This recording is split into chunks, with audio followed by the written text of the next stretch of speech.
looked at a little bit of SDH also, but one diagram I missed, so we will do that now under ATM still before we start on the new topic. Right?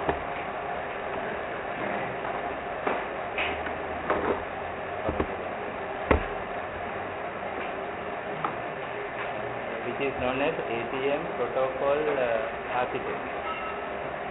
Two diagrams. We'll write it as a subject. Right? ATM protocol architecture.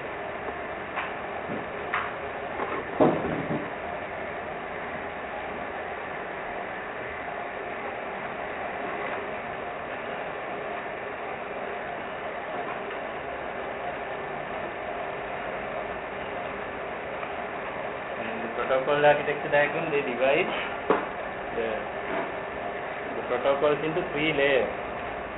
First, and each layer has the three protocols I gave you last time. You remember last time there were three protocols.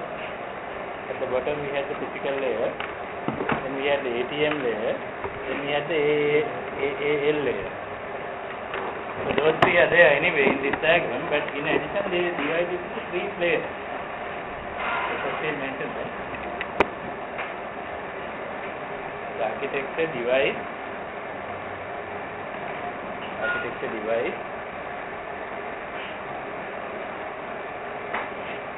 the activities into three planes.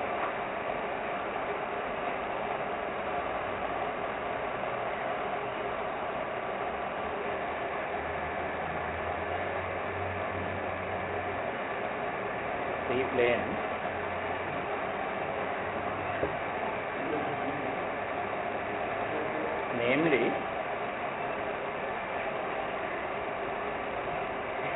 user plane,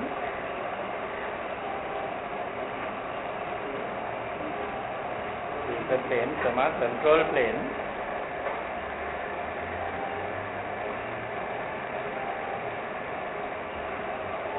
and management plane.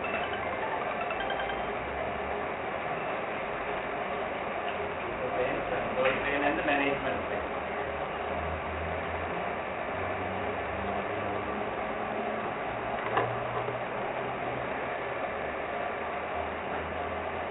User plane means what we did last time. So we'll just mention the previous three layer diagram we used.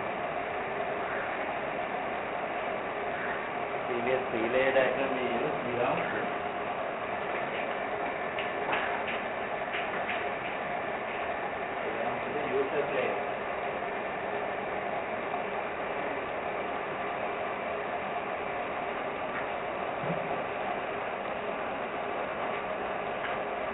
According to the ATM designers, they draw a cube, right? This one is important for the exam because they have asked one.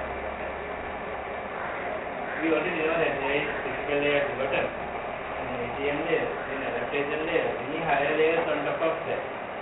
So these two layers are in the data link level, and there will be higher levels, network level, or other levels will be on top. So they have put another box called higher layers here. We already know physical, ATM, AAL. Higher layers have been added, and that part is they call user plane. User data goes like that. And then control data again has different higher layers, which I will explain by the next diagram. What are these higher layers? They are different from the user data. At lower three are same. And then there is a management plane here, which again has similar breakdown. Then in the middle you have layer management. Layer management is not a plane actually. It is managing the transaction between the layers. So this is the original diagram by the designer. You can draw that first. It's not a diagram drawn by authors, textbook authors. It is the original diagram by the ATM designer. We will draw it as it is.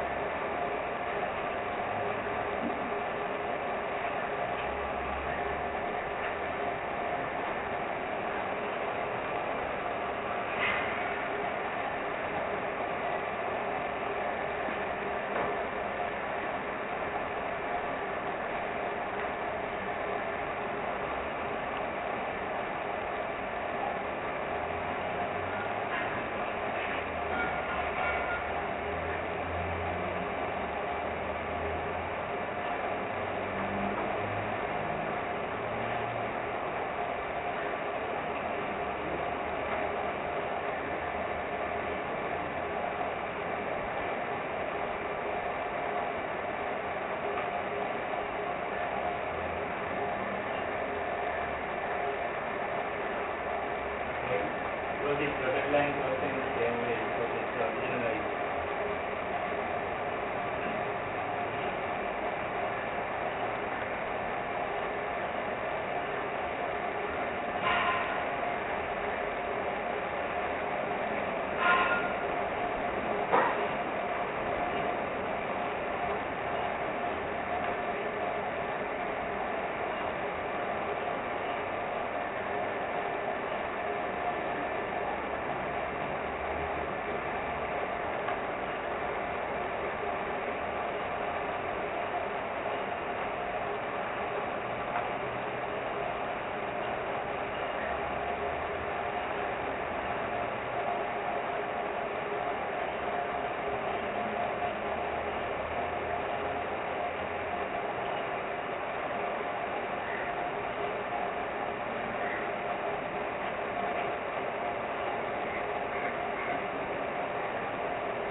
This area is the management plane. It is for managing ATM switches. Between ATM switches, they have to communicate. It is not user data. And in the management plane, these are the functions: plane management and layer management. They are the functions carried out in the management plane.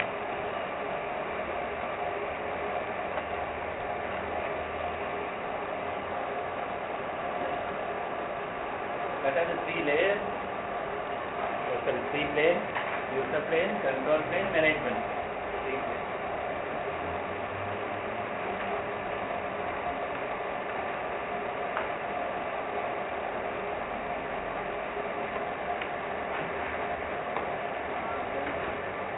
Shall we mention that? So three planes are user plane is the plane of activity. User plane. Control plane, the management plane.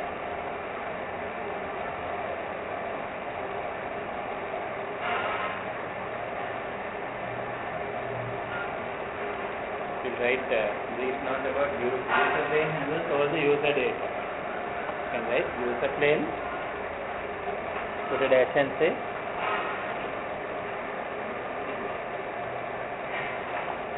consists of protocol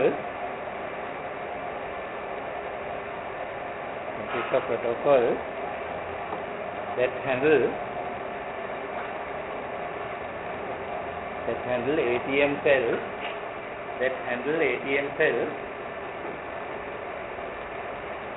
loaded with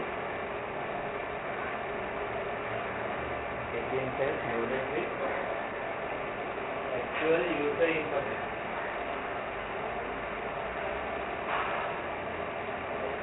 information. In their payload, loaded with actual user information in their payload.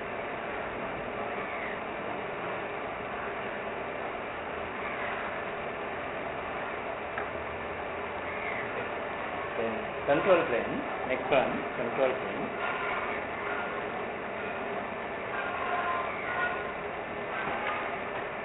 What are the control functions we noticed last time? So remember when we said there is a connection request packet going. Connection acknowledge packet came. Maybe I showed you a diagram. This type of diagram I showed you. A request packet going, and then the other side will be sending either no or acknowledgement packet. These packets are not carrying any user input. There is no audio, video, data kind of thing. It is just for setting up the call and setting up the paths and steering them down. So these activities are happening what they call in the control plane. Okay, not actual user data. Okay. Is right.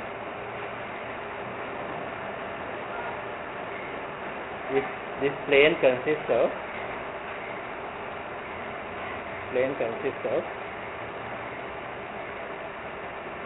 protocol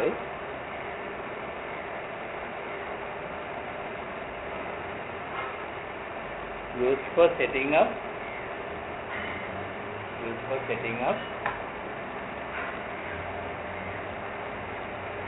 and clearing down,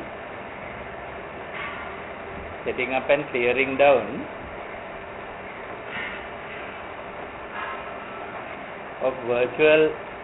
of VPs and VCs between nodes.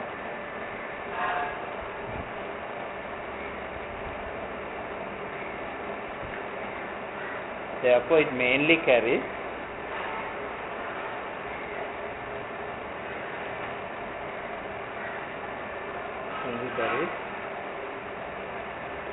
signaling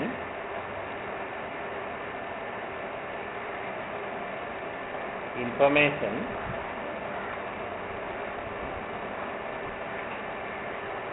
for the purpose of connection control.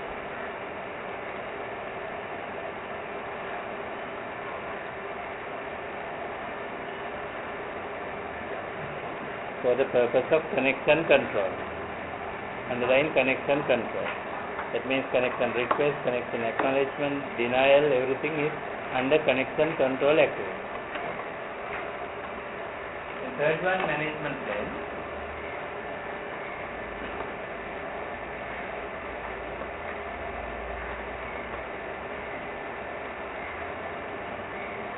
I can say in this plane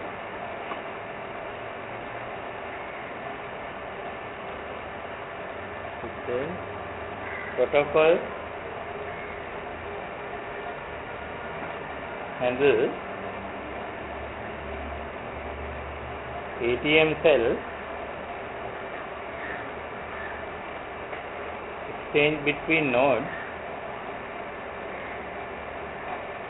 ATM cells exchange between nodes, node ES,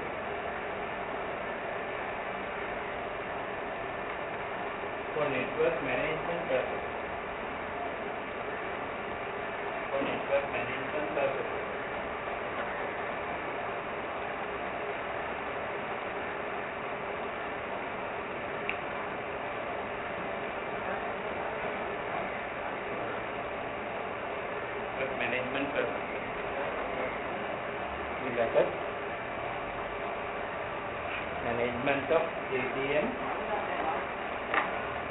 Management of ATM switches.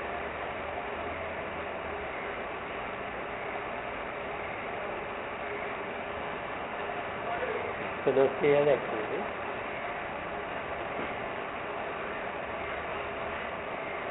We'll draw an example to show the idea. Here we see user plane has one set of higher layer protocols. Control plane has a different set of higher layer protocols, but the lower three layers are still the same. Whether you are in the control plane or in the user plane, lower three layers are anyway the same. I think it's better to put a bracket to these two, AL and ATM, and mention it is a data link. This part is equivalent to data link layer.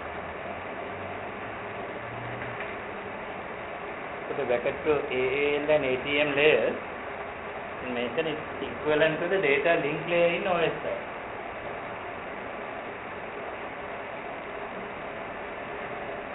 Equivalent to the data link layer in OS side.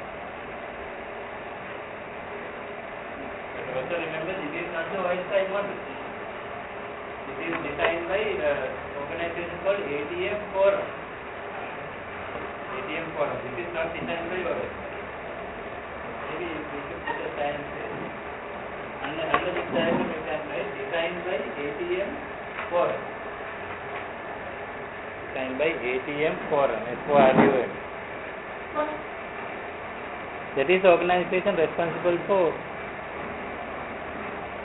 designing and implementing ATM specifications.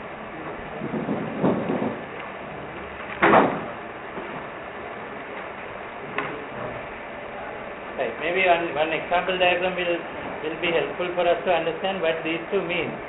This is for data, this is for signaling. Signaling means setting the connection, maintaining them and tearing them. This is a diagram which shows the usage. Assume that this is the terminal equipment. This is another terminal equipment and they have to be connected by ATM. And there are two virtual circuit switches in the middle that your packets will have to go through them. To set up the virtual circuit, you need the control plane display. So your initial communication will be through this control plane. Signaling will go and this may accept, it will come back. After that, connection is set up, virtual circuit is set up. After that, your data will be going this way. To the ATM layer, to the ATM layer, and to the data. So the two planes you can clearly see there, both are active, but not at the same time. And look at the different signaling protocols. ATM and AAL layers are same, so that this is called SA, signaling AAL layer. Slight difference only because signaling information is put under the AAL. Higher layers you can decide what to use. You may use IP here, TCP there, TCP IP stack you can use as a higher layer. Not shown here because it could be anything else.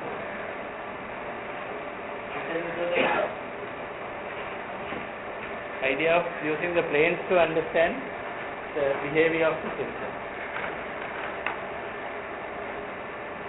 Write it as an example.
Example for the oral protocol, not the oral architecture.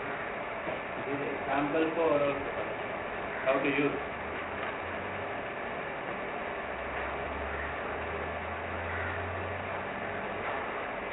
Now this CPS terminal equipment.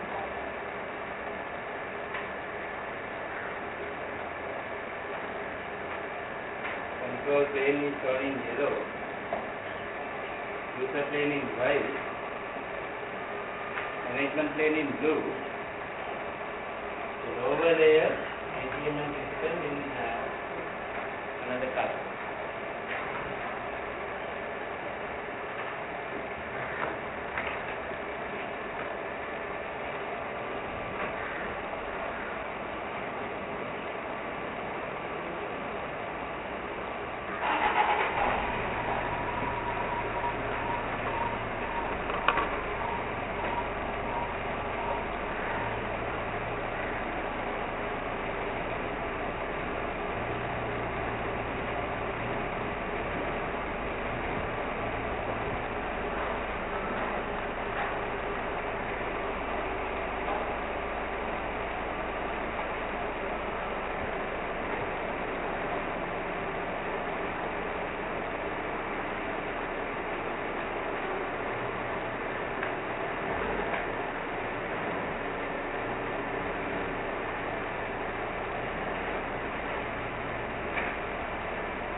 Example, the higher layer signaling is Q2931. It is the ATM signaling standard Q2931.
actually bottom physical layer,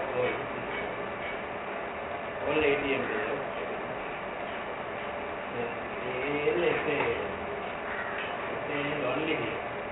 No EM required because here we decided that in the future we are not going to adapt anything. No new traffic. Already adapted traffic we have passed. Nothing here. Then at the other terminal layer, any higher layers like IP, TCP, all that can come here. So that white part is the user plane is extended here, and the other terminals are there. And these different planes can send cells at different times. Sometimes the cell originated maybe from management plane and body plane. Before management plane. Sometimes signaling plane. Sometimes data plane. So that's the way of thinking. These planes are not actually there. Planes are to help our thinking. Because there are three different kinds of activities taking place. That is why we call them planes. So in telecoms, normally these kinds of diagrams are becoming more and more common now. The future telecom systems will have many planes there. That means many types of parallel activities going on. So step by step we have to train ourselves to understand architectures like this. And these are actually known as network architecture.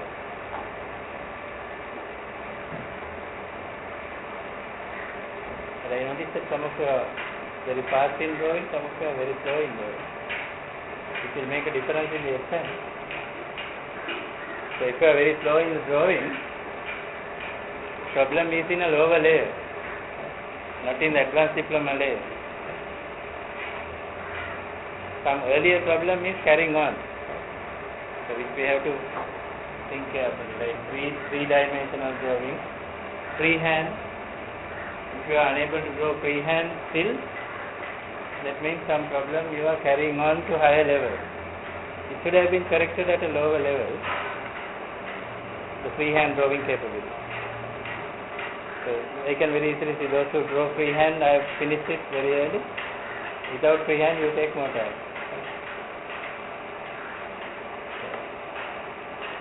I don't know how to correct it at this level now. Unless you take some extra effort at home, those things are difficult to correct.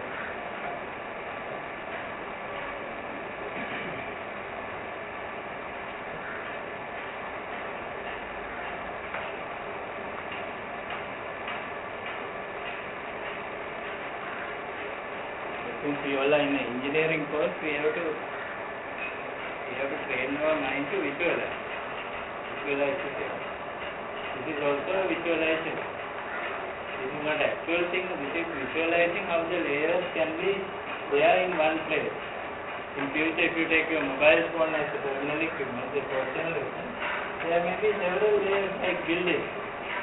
Each layer may be communicating with the other mobile phone corresponding layer. So those things are coming in the future. Ability to put them into diagrams like this we call visualization.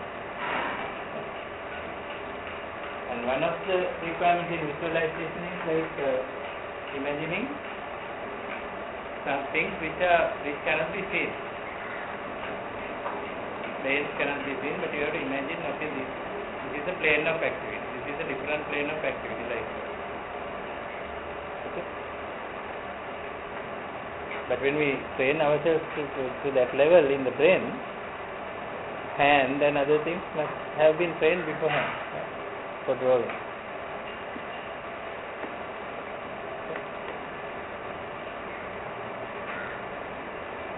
I can see quite a lot of different types of drawings. Some have drawn freehand, some have drawn with the ruler, some have not been able to draw the 3D property and the alignments are a little out. So it's a 3D picture. So those are the things you have to be concentrating now. Otherwise future exams, advanced diploma or even higher exams might have a problem. Predict it and then correct it now, getting ready. Okay. Nothing nothing much explained in that. Have you put the colors for different layers?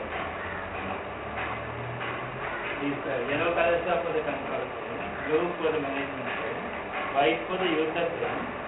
All planes use these two as common areas. Therefore, it is actually considered as white plus yellow plus blue. Everything else. Some other colors are.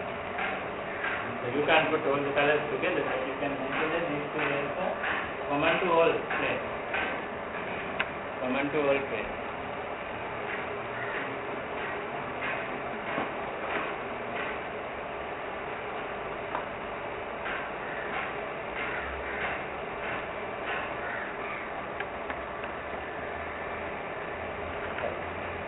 You don't need to draw this kind of a diagram unless the examiner asks you to explain in detail. Otherwise, the previous diagram will be enough. Draw this and write short notes on each of the three planes and each of these typical ATM AL which we wrote earlier, and that will do. Protocol architecture had been questioned earlier, so you have to plan an answer. If you have to draw this one, it will be too much of time.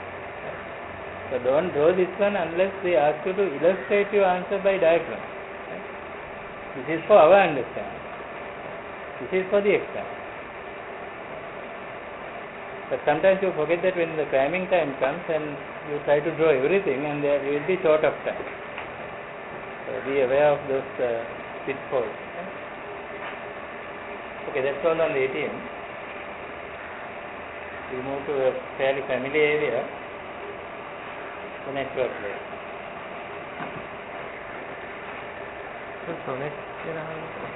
So next one I will give separate handout. So it's only for one paper.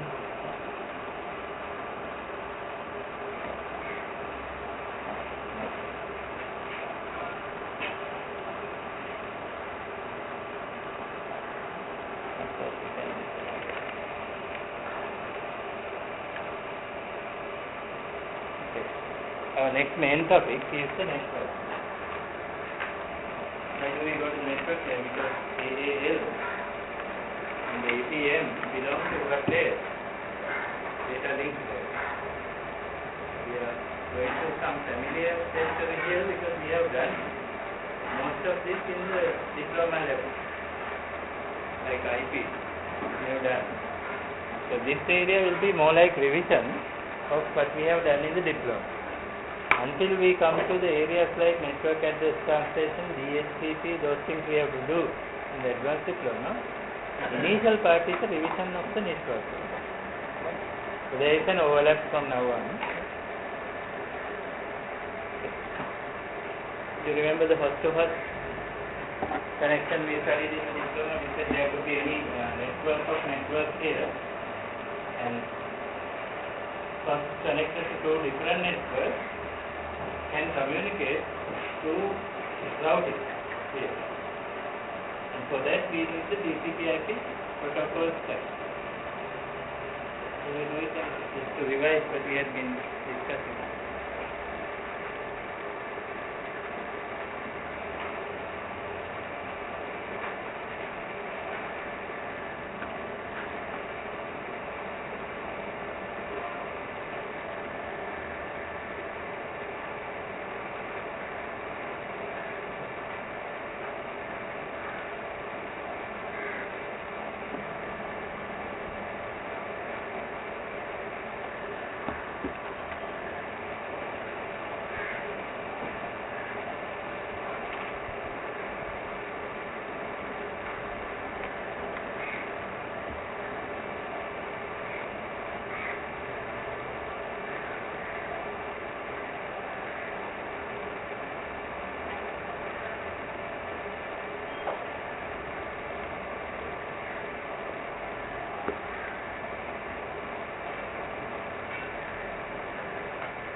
this is a network 1, let us say network A here, and this is network B, this line, bus network.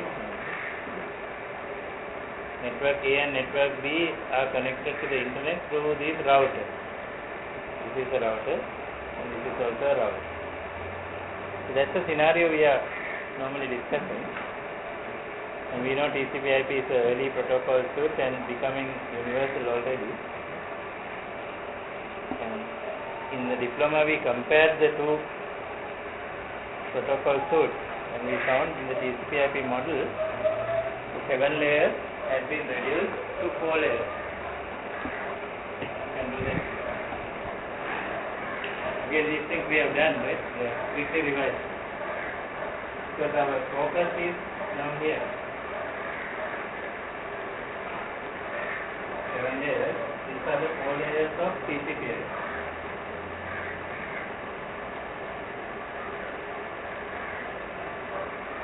And therefore, TCP/IP is not the OSI layer.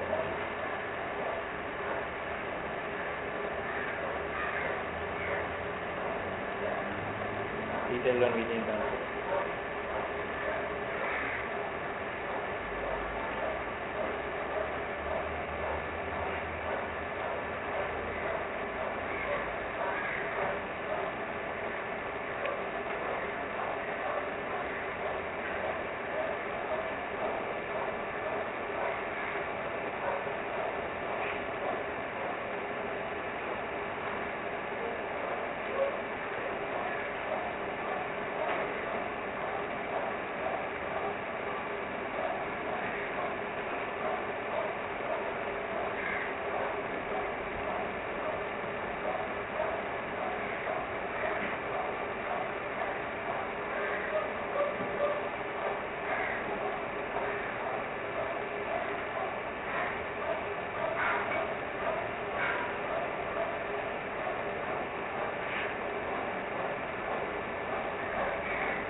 We will give examples for these layers.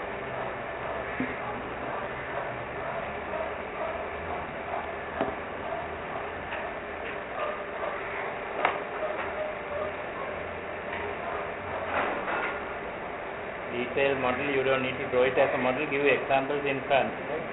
At the bottom, network interface physical layer is not defined. As mentioned is that not defined, because any other physical layer or data link layer can be used. Not defined. Internet layer examples are IP and ICMP. IP and ICMP.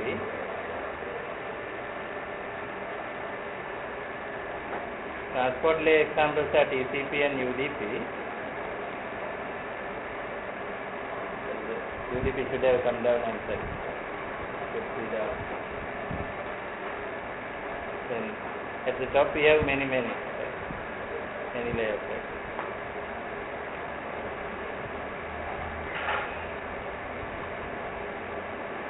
Give examples as Telnet, FTP, so many example protocols and this type.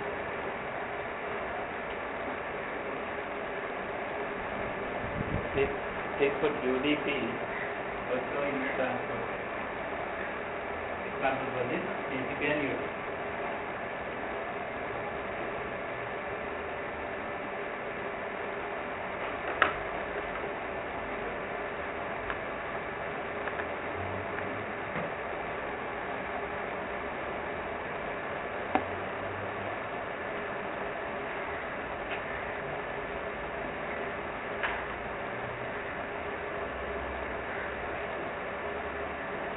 We discuss what each layer is doing.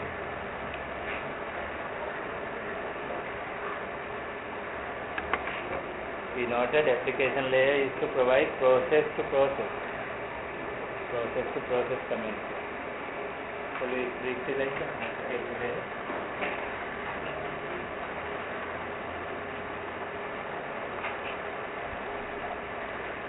Provide communication between processors to application on separate first.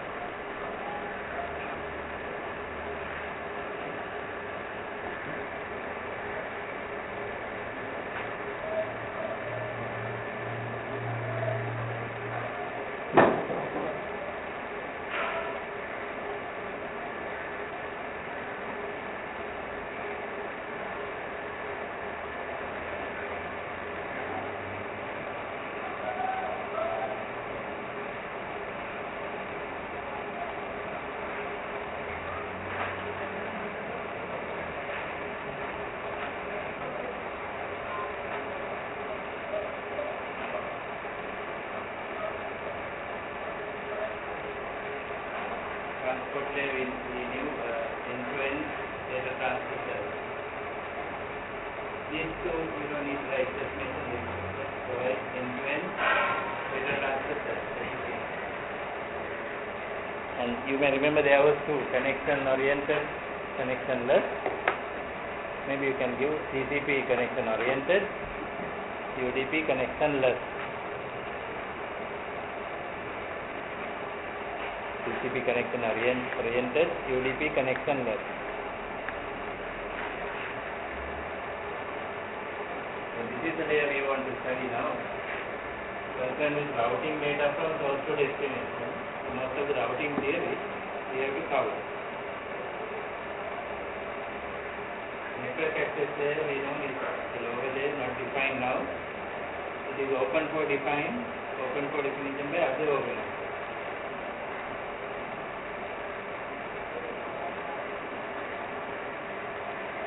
You can quickly write because these are all revision. That's what we have been doing.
Overlap area is that we already studied.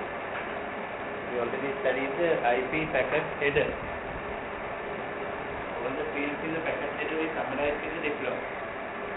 In the advanced diploma also same question comes. You will rewrite. It will give us more practice anyway. IP header we have to study again. Because for routing all the parts of the header is required. Protocol stack we already knew. At the top layer, the overview was we have different kinds of applications. For file transfer these protocols, email this, remote login this, network management this, name management this. Likewise, variety of purposes you can see. For each purpose there may be protocol. That's why we call them applications. Maybe you can just go only the application and expand. So we want to show that for different purposes, different application protocols have come up. And there may be more coming in the future.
These names are the application names for purpose.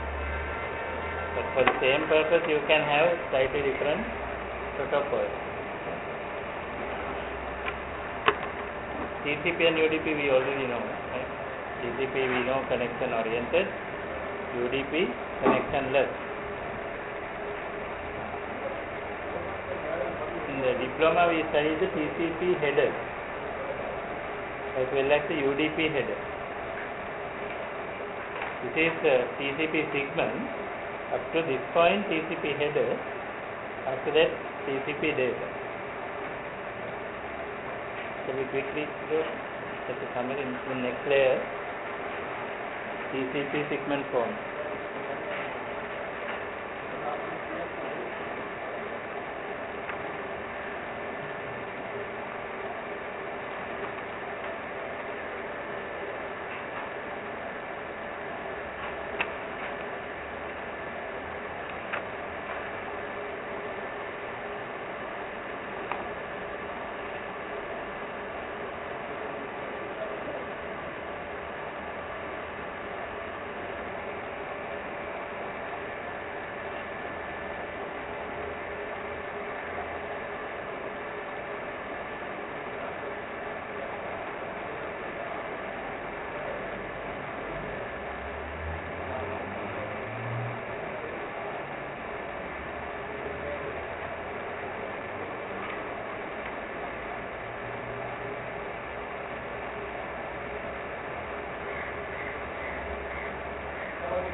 Try to remember this. If you have not remembered from the diploma, we need it for the advanced diploma. While drawing, at least try to recollect what we have earlier planned for the exam.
we did not study voltage here. We come to the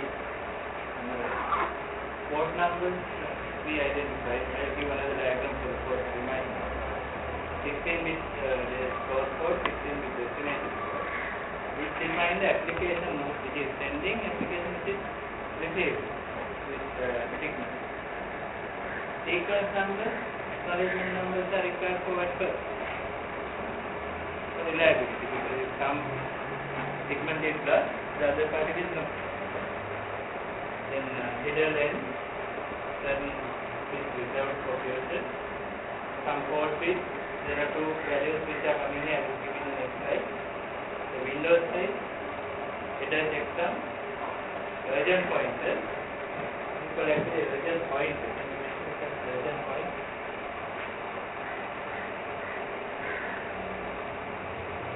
Then other option in the data. So this is compulsory. 1, 2, 3, 4, 5. These 5 rows are compulsory. That means it's a 20-byte header. TCP was a 20-byte header. Options is not essential. These 20 bytes are compulsory. Then these port numbers are important when you want to program things. We'll come to that. Port numbers, some of them are like this. From the TCP, you can plug one to TCP by port number 21. These are plug point numbers. Plug points are numbers. So TCP is the common transport manager you use. And this application can plug one to the TCP. This one can plug one to both. There are others, this is common.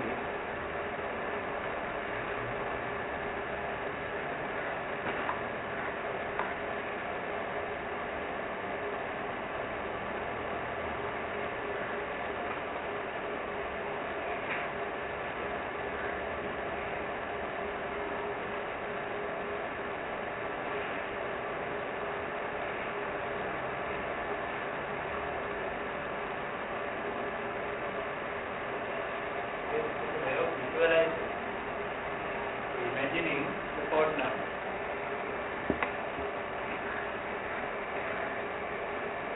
At the bottom here you can mention under TCP. This is connection oriented service. This is connectionless service.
Those are the numbers carried in this place. This place and this place.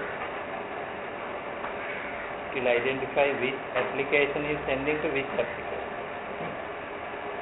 Port 8 is missing here, the famous one on the TCP. Anyway, you don't need to go because it's a sample. You have the first list, full list in the diploma, right? Then UDP we notice it is having no sequence numbering or acknowledgement number. They have been removed because reliability is not necessary for this. And there is no handshaking. Therefore, these have been removed and it's very short now.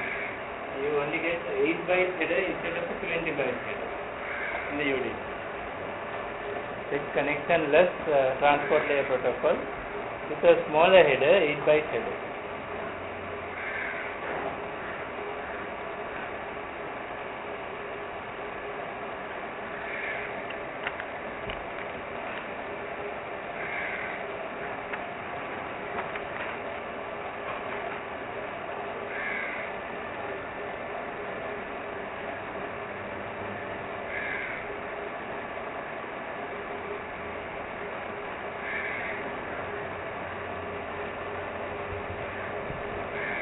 Bit source port, 16-bit destination port, same as like that.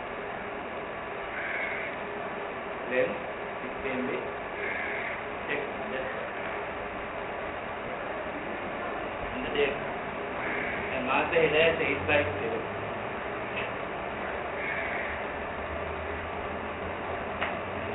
Special thing to notice that there are no sequence or acknowledgement phase.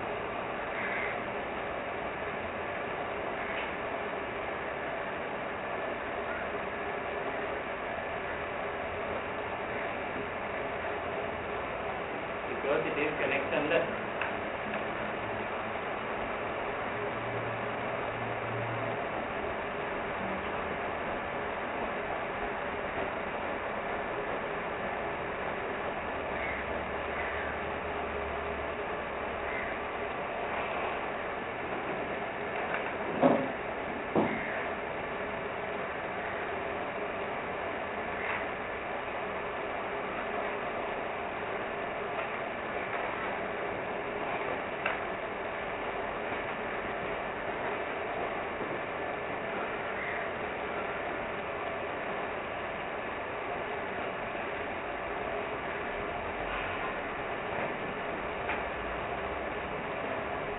That's all for the transport layer revision.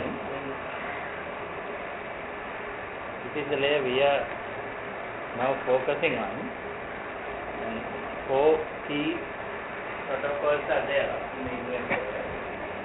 IP, IPMP, ARP and RAR. Just show it as it is. IP, IPMP, ARP, RAR.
Control message protocol, IPMP, address resolution protocol, ARP, reverse address resolution protocol, RAR.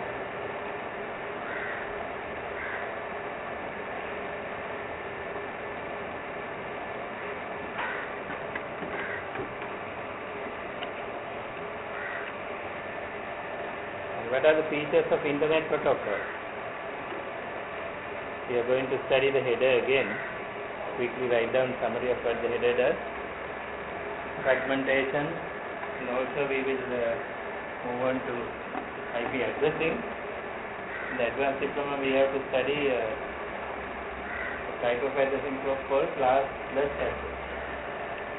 Class full addressing we did in the diploma. We studied class A, B, C, D like that. But in advanced diploma, we have to go for class plus addressing. And there is another technique called CIDR, class plus interdomain routing. So those are the things we are arriving at in the advanced diploma. That's why the revision, right? Then what are the features of IP we learned in the diploma? If you can remember one or two features, we are ready. What are the ideas you have?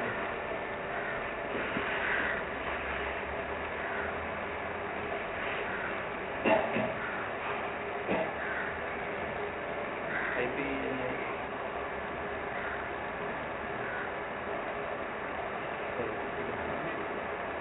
okay, subnetting is one theory we did, right? Subnetting is a technique, but I'm asking what are the properties or features of internet protocol? Why is it there? What is the purpose? Routing. Okay, routing from source to destination via routers, via other networks.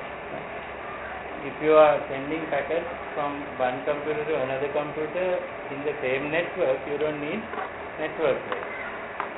Then data link layer is enough. But if you are jumping to a different network and then from that to another network like that, we call them hops. And every hop means jumping over a router. And that needs the network layer protocol. The purpose of IP is to bring the packet or get the information across from network to network. That's the purpose. And is it connection oriented or connection less?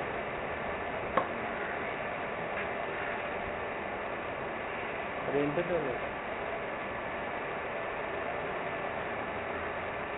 You can't remain silent now. You are in the advanced diploma. Right? And in these levels and higher levels, learning has to be active mode. You can't learn by listening like in the Montessori. Adults normally learn by active mode. I think you know the difference, right? Little bit of learning. If you learn to learn, in other words, right? Learning to learn, we have to understand how we learn it. When you come to a certain age, you don't use the same techniques you used earlier. Automatically humans change. So therefore there are two types of theory. Adult learning theory and child learning theory. What are the learning theory you are following? Adult one or child? I am asking, are you an adult or a child? Now not sure, right? You are an adult. No doubt about it, because when you pass your basic education, general education systems and do specific vocational education, it's adult community, adult learning. What are the problems with the adults? Why can't they learn like children?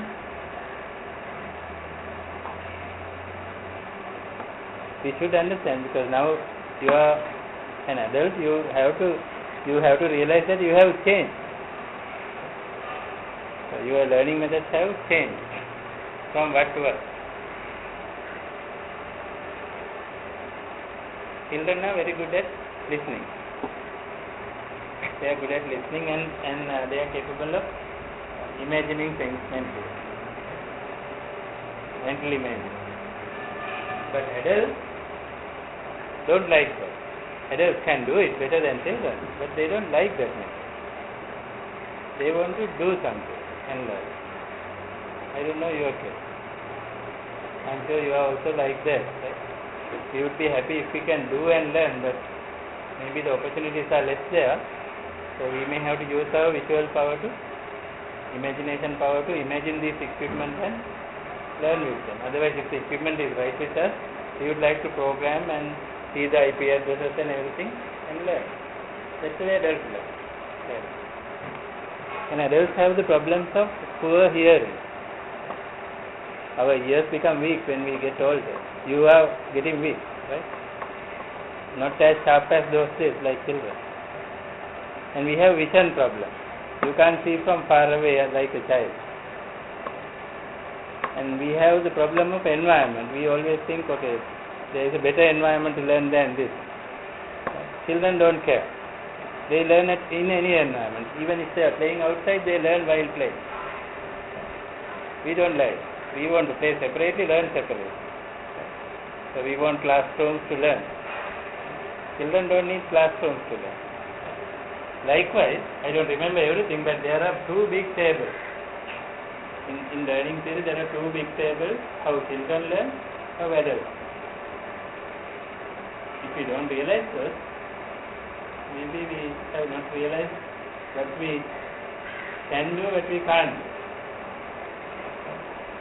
Most of the time when you are in the middle age, you are not sure which one is applicable to you, which table.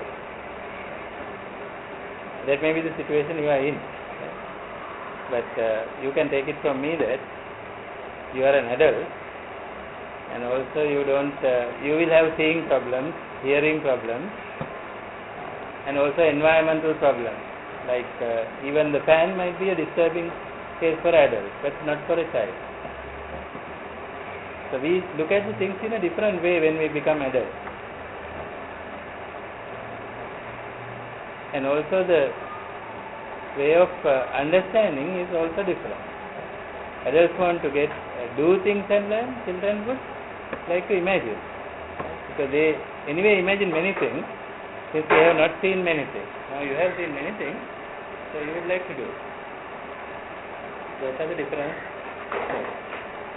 And so if you find that you don't remember much of what you have learned, maybe you are learning child learning techniques at that time, and now that it has become adult learning method, earlier things are not remembered now. Those are the reasons. Okay. So meaning that we have to change our technique. Then for the adults, it is necessary to remember things several times, recollect from the mind several times to get it into the mind. But for a child, if the child hears a word once, that may be enough. You see the children watching advertisement and immediately repeating it continuously. Once is enough for them. Reason is their mind is pure in the sense they don't have much distraction. So everything goes in ready-made to take in. But our minds have lots of things to do. We have seen too much of things, and we are cluttered with those things, so it is not ready to go in. You have to force it to go in, and that means revision. Things we have already heard, we might need to hear again to get conveyed. That's why the advertising people, they run the advertisement during the news hours and teledramas, and how many times you see the same advertisement? They know that you are a very poor learner. They know that you are an adult, so they run the advertisement many times for you to remember. Learning should also be done like advertisement. You have to run it several times in your mind repeatedly until you digest that enough for exam or for your test. Have you noticed that in the advertisement they use things like for some period of time they will advertise, the picture will come, sequence of pictures, and some music or some narration will go, some dialogue will go with the picture. That will come on TV. Okay. After that advertisement is not to be seen again. Okay. We think, okay, these people may have bankrupt now, they can't advertise now. We get the feeling, but that's not what they are doing. While you are driving in the car or while you are at home, you hear the radio advertisement after that. Radio advertisement have that same sentences going on. People are talking just like that TV ad. What happens to you when you listen to that advertisement? You play back those visuals. The second phase of advertising is you stop TV, go to radio, give only the verbal part. Then the person hearing it plays that visuals in his mind. That's a fast way of learning, a good way of pushing the idea into him, because earlier the video was yours and he was only watching. But now, video is being created by the user himself. It's not your video. He creates the video. And it becomes very easily digested or remembered by the user. Did you know that? That's what the advertisers do. First TV campaign, stop the TV campaign, go for a radio campaign. And sometimes little part of that comes on the paper. When you read the paper, little phrase comes, remaining things you imagine. You know that it is radio. You are made to imagine. And unfortunately, without knowing, you fall prey for all these advertisement techniques. What you can do is, you can use that technique for your learning. What you can do, you can learn this with video today. At home or while going in the bus, you play only the audio. Only remember one name like FTP or something. Then think about it. What is the port number? What was that diagram? You play the video in your mind. If, for example, this same diagram you can play in your mind while you are traveling in a bus. Rather than opening the book and seeing it, just get the name remembered and try to play it in your mind. That's the advertising technique you can use for your own benefit. Otherwise, if you don't know these tricks, what will happen is that the advertisers will come and hijack your brain. And they will push various ideas to your brain and you have no time to use your brain for your own things. Unless you practice their technique on your own, for your benefit. I don't know how many of you are using that audio technique. Audio in the sense at least remembering a little part and then recreating the same picture in the mind. And once you do that, the video is being played in the back of the mind, even at the exam time it will come. Because you have played it several times and it has been digested. That's your video now, not my video. Those are the techniques. So advertisers know how to push ideas to other people's brain. Get some ideas from them. Watch the advertisement carefully. When you watch the advertisement on TV, just watch what they are doing rather than watching the message. Just check what is the technique they have used to push the idea to me. If you like an advertisement, what does that mean? That method works for you. Borrow that method and use for learning. Don't borrow the message. Don't buy the product even, right? They might be advertising a product, you don't need to buy or you don't need to borrow the message, but borrow the technique and use it for learning.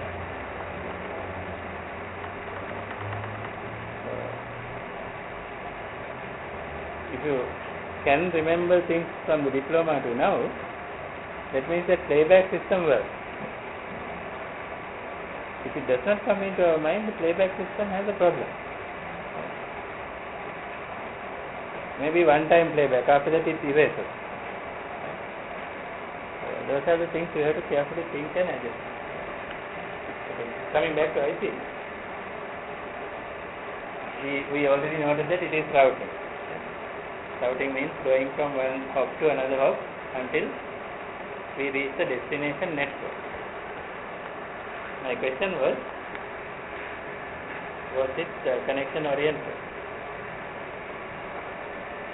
It is not connection oriented, connection less. Is it reliable? No, it is not reliable. Guaranteed delivery? No. What is the type of delivery?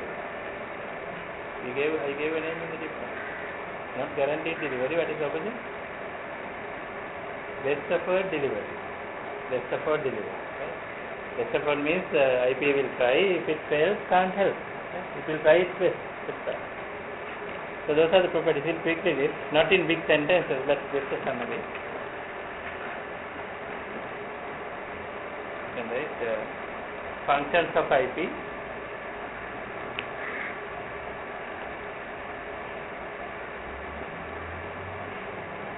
Functions of IP, and right. Number 1, routing of packets.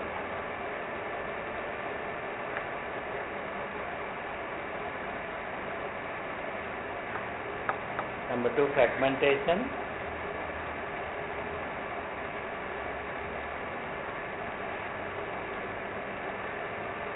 Three, handling type of services.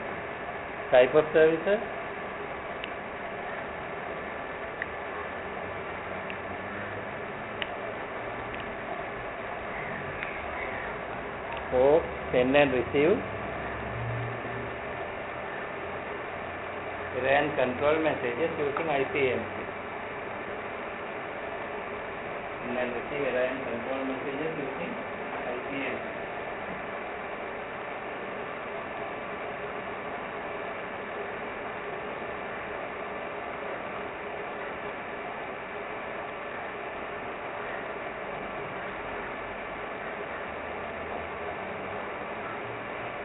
Very well.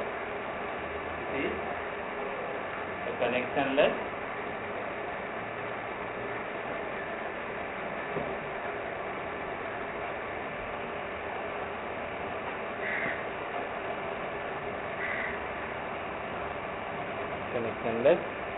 delivery service using datagram.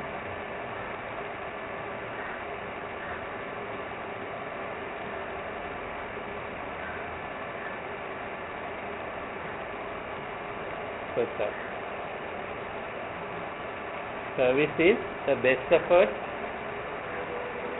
The service is a best effort delivery service.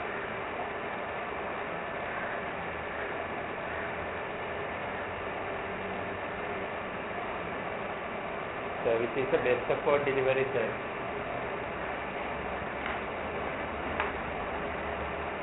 Therefore, reliability is low.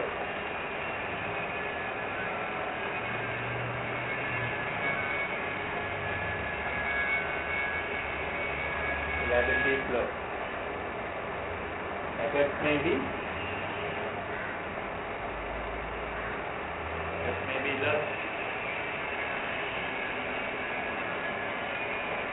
be lost. Some are out of sequence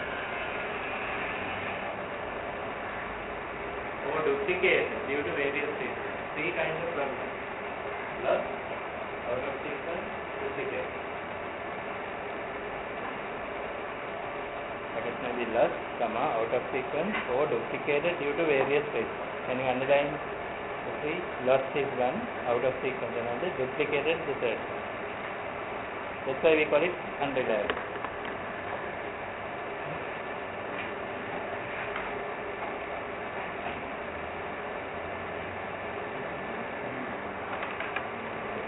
IP addressing also we did, right?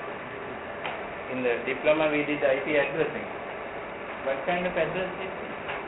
It's a logical address, 32-bit logical address, so that you can detach the physical device from the logical address. Physical address is separately there. Logical address comes on top of that. And what is the purpose for using the logical address? You can identify the destination network. So when a router gets a packet, it will do a mathematical calculation between the IP header, destination IP address, and the subnet mask. Destination IP address and the subnet mask will be exclusive words. And then you get the subnet ID. And you check whether that subnet ID is one of your subnet IDs if you are the router. If it is not, you know that this packet is not for you and you will pass it on. Otherwise, you will pass it into one of your local network. That's the method the router does. Right? In a router,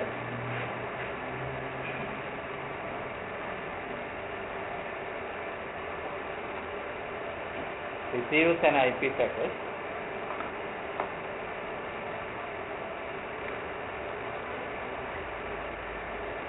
which determines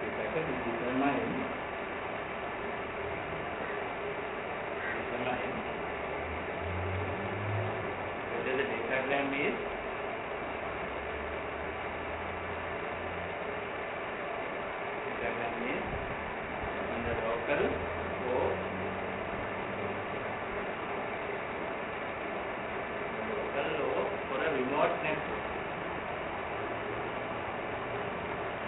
diagram will be appeared to the local one or the remote one.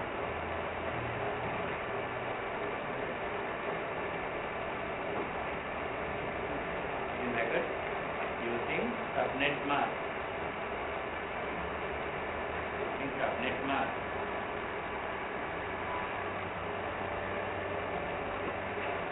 If it is for a remote network,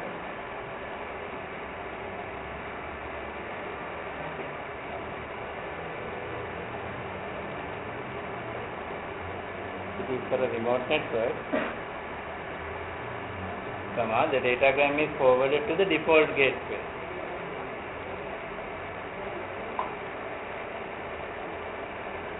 Datagram is forwarded to the default gateway.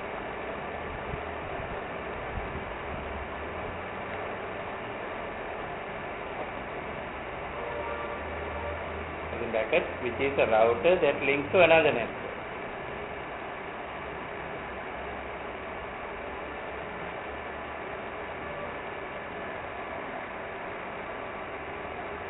Router which links to another network.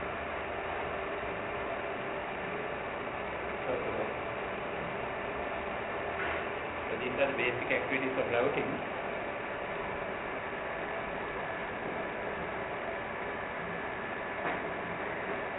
So we quickly revise IP address also. Try copying IP addressing. Again this diploma stuff. So we quickly summarize, we already know its length is 32 bits.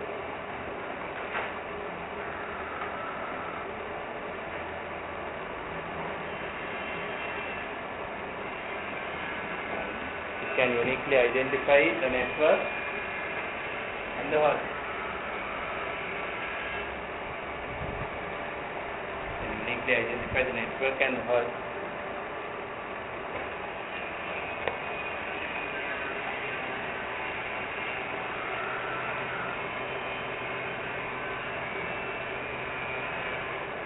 There is a dotted decimal notation, sometimes called dotted code notation.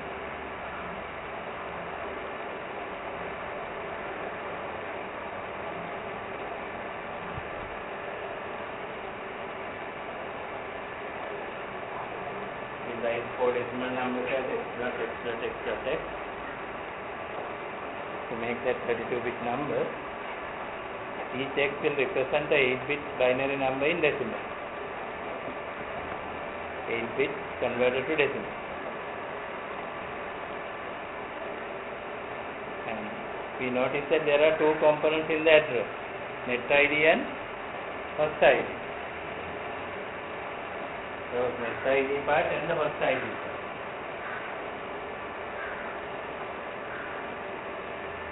Net ID and the host ID.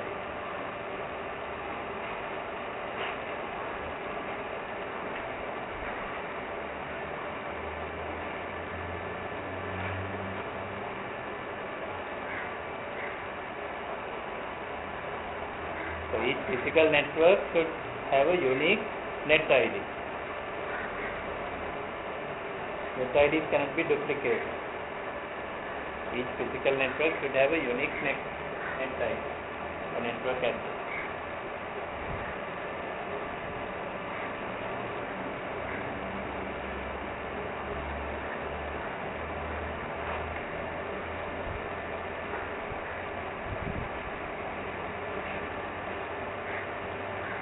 Each host should have its unique host ID.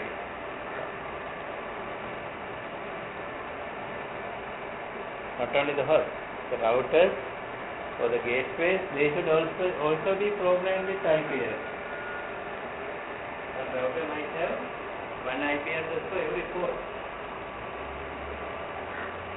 Routers or gateways have one or more addresses.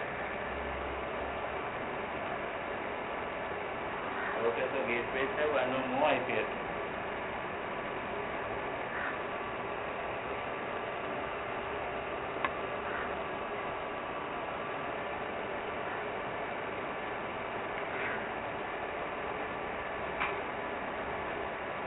This one we already know that the address is net ID plus host ID.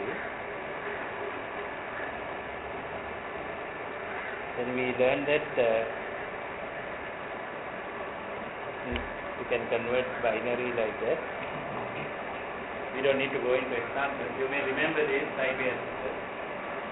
One example, dotted decimal notation IP address is like this. Each one, when you convert to binary, actual 32-bit address will come. So this is the most simple way of writing.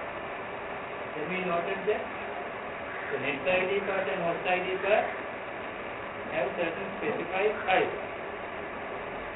According to that, we have class A, class B, class C, class D types of addressing. We call it classful address. You can write subheading classful IP address. Classful IP address.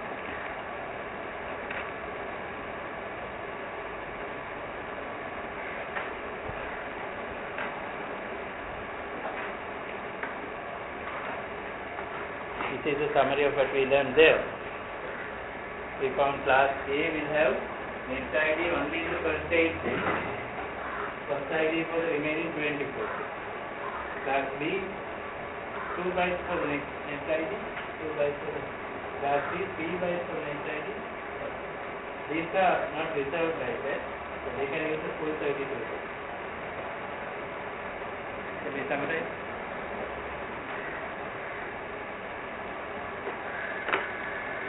You don't need to write network like this. You can maybe you can put a row between these and say net ID. First 16-bit net ID. So don't write all these words. Just write net ID and host ID.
We're trying to show some settings.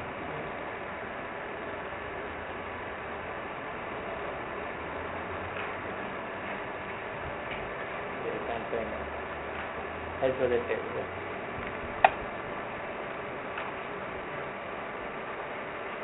Some settings of actual route I will show.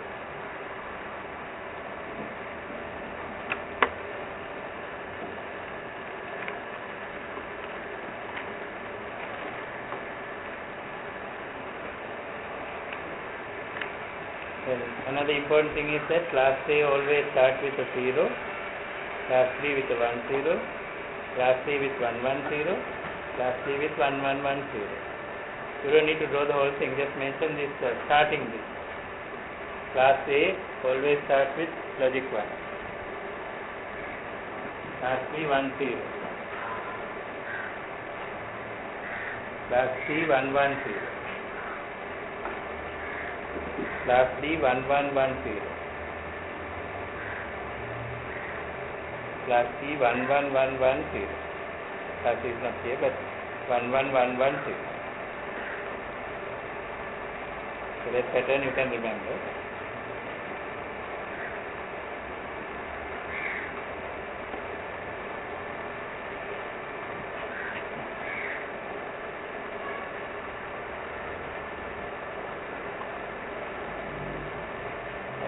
Binary, we all remember now.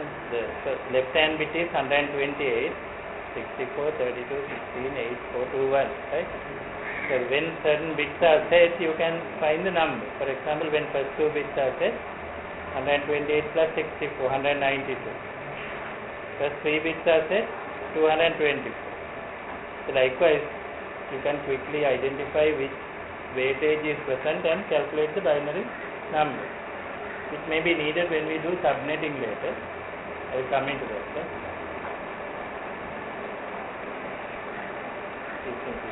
These are the 4 address ranges available for class ABC. Just mention this. Class A addresses are 1.anything to 127.anything. Class B 120.anything to 191.anything. Likewise, A, B, C, D address ranges you can roughly remember.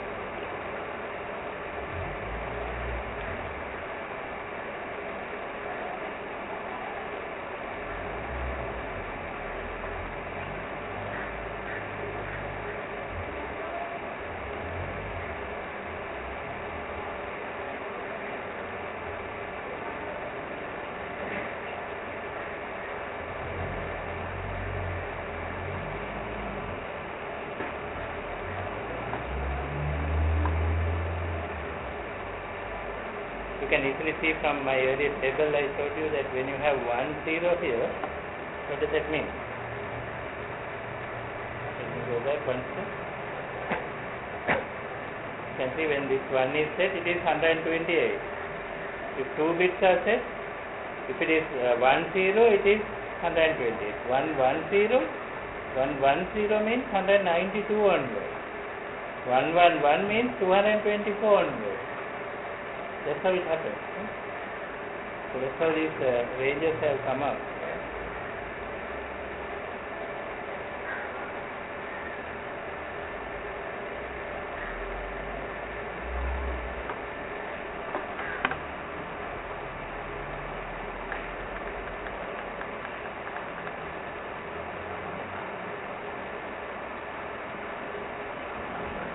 Okay. After that, we'll look at subnet. Okay?